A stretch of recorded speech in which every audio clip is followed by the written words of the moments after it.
ஷேய் பிரம்மா கணக்கு நல்லா கேட்டுக்கோங்கடா. சீட்டுக்கட்டு விளையாட்டு பேப்பர். இந்த பேப்பர் வச்சு பூமியில் அத்தனை தப்புக்களை கையெழுத்துக்களை போட்டு நாசம் பண்ணி வச்சுருக்கான் கவர்மெண்ட் வேலைக்கிறவன். அவன் தான் சாக்காக மூட்டை வச்சுட்டு அங்கே விடிய மூளை திரிப்பான். இதில் தப்பு கையெழுத்து போடு, இதில் போடு. கோர்ட்டு போனால் 10 வருஷம் 15 வருஷம் அவன் செத்து போவான். நீ போடுறா, நம்ம அதை என்ன செய்யணுமோ செய்வோம். இந்த கைலாசத்தில் நடக்கும். இதுதான் கணக்கு. இந்த 4 சதுரங்கத்தில் அவ்வளோ கணக்கு எடுத்திருக்காரு. ஆனால் நல்லா கேட்டுக்கோங்கடா, லேண்டு போடுறவன் புரோக்கரை வாங்கி விற்கிறவன் அந்த கணக்கில் உள்ளே வந்துடும். பத்திரப்பதிவில் அந்த கணக்கு உள்ளே வந்துடும்.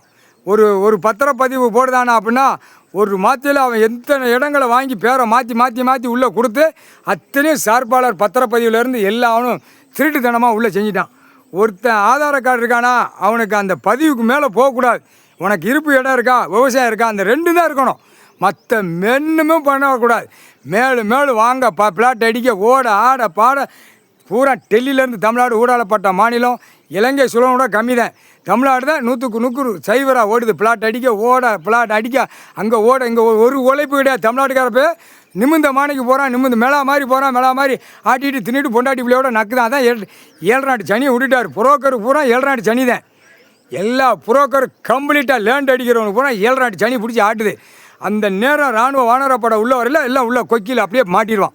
மாட்டினோடனே அடைச்சிருவார். உள்ளே போட்டு அடைச்சோன்னே அங்கேயே பேளணும், திங்கணும், படுக்கணும். இல்லை புரோக்கர்கார முட்டா குயிமனை நல்லா கேட்டுக்கோ.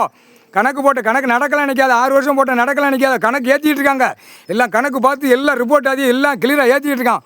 கணக்கு ஏற்றினோடனே கரெக்டாக உள்ள இராணுவ வானரப்பட உள்ள வரையில் செண்டை அழுவா மாதிரி தூக்கி உள்ளே கொண்டு போயிடுவாங்க. அதையும் பார்த்துக்கோ. பூரா விவசாயத்தை பூரா அழித்து கல் மண்ணில் அடித்து பூரா விவசாயம் அந்த இடத்துல எப்படியா விளையும்? ஒன்றும் செய்ய முடியாது. அந்த இடம் அப்படியே போயிடும்.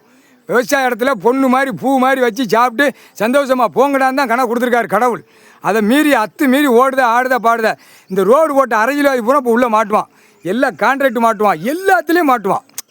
4 வழிச்சாலை, 3 வழிச்சாலை, 2 வழிச்சாலை எல்லாமே மாட்டுவான். அதான் கணக்கு முற்றுப்புள்ளி வச்சுட்டார். 3/4 சத்தியம். அதுதான் மலையை உடச்சி கீழே இறக்கி வரான்ல. எல்லா மலையும் உடச்சி இப்படி பிளாட்டு மாதிரி விரிச்சாச்சுன்னா விவசாயத்துக்கு எங்கடா போவோம்?